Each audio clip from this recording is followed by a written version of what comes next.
বিশ্ববিখ্যাত জাহাজ টাইটানিকের কথা আমরা সবাই জানি, কিন্তু টাইটানিকের একটা গল্প আছে যা আমরা অনেকেই জানি না বা শুনিও নাই। টাইটানিক কমপ্লিট হওয়ার পরে 1912 সালের 15 এপ্রিল টাইটানিক তার প্রথম যাত্রা করবে।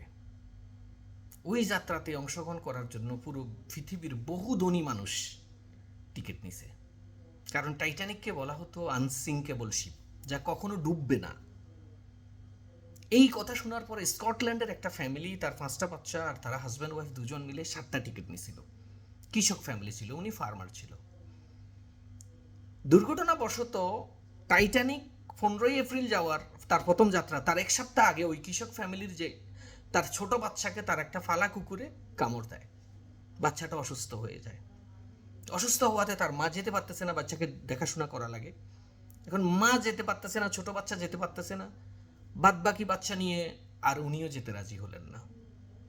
কিন্তু মন খারাপ, এই জন্য উনি 7টা টিকিট নিছে, আর এই টিকিটগুলা পয়সা রিফান্ড হবে না, এটার পয়সা আর রিটার্ন দিবে না। আপনি টিকিট কিনছেন, গেলে গেলেন, না গেলে নাই। যেই সময় টাইটানিক বন্দর থেকে ছেড়ে যাচ্ছে উনি কিন্তু ওখানে দাঁড়ানো ছিল। খুবই মন খারাপ হয়েছে তার, যে টিকিট উনিও তো এই এই যাত্রায় উনিও অংশগ্রহণ করার কথা, কিন্তু উনি যেতে পারেন নাই। ভীষণ মন খারাপ হয়ে বাসায় চলে আসছে। টাইটানিক যাওয়ার পরে 5 দিনের দিন এর দুর্ঘটনাটা ঘটে। বিশাল বড় আইসবার্গের সাথে টাইটানিক ধাক্কা খেয়ে অনেক বড় ডিজাস্টার হয়ে ডুবে যায়, হাজার মানুষ প্রাণ হারায়। এই ঘটনা পুরো পৃথিবীতে তৎকালীন পুরো হইচই ফেলে দিয়েছিল। উনি যখন খবরটা শুনে যে টাইটানিক ডুবে গেছে, উনি বাসায় আসি তার কুকুরের জড়াই ধরছে। কিন্তু যখন কুকুরে কামড় দিছিল তখন কিন্তু ওনার ভীষণ খারাপ লাগছিল, অথচ কত বড় বিপদ থেকে উনি রক্ষা পাইছে, পুরো ফ্যামিলি তার রক্ষা পাইছে। এই উদাহরণটা এই জন্য দিলাম, আপনার জীবনে, আমার জীবনে, আমরা প্রত্যেকটা মানুষের জীবনে এমন এমন অসংখ্য ঘটনা ঘটে, ছোটোখাটো কিছু ঘটে। হয়তো এমনও হতে পারে এই ছোটোখাটো ঘটনাটা ঘটছে আপনাকে বড় কোনো বিপদ থেকে বাঁচানোর জন্য, বড় কোনো মারাত্মক বিপদ থেকে আপনাকে রক্ষা করার জন্য। হয়তো ছোটোখাটো একটু ত্রুটি বিচ্ছুটি হচ্ছে, একটু সমস্যা হয়েছে।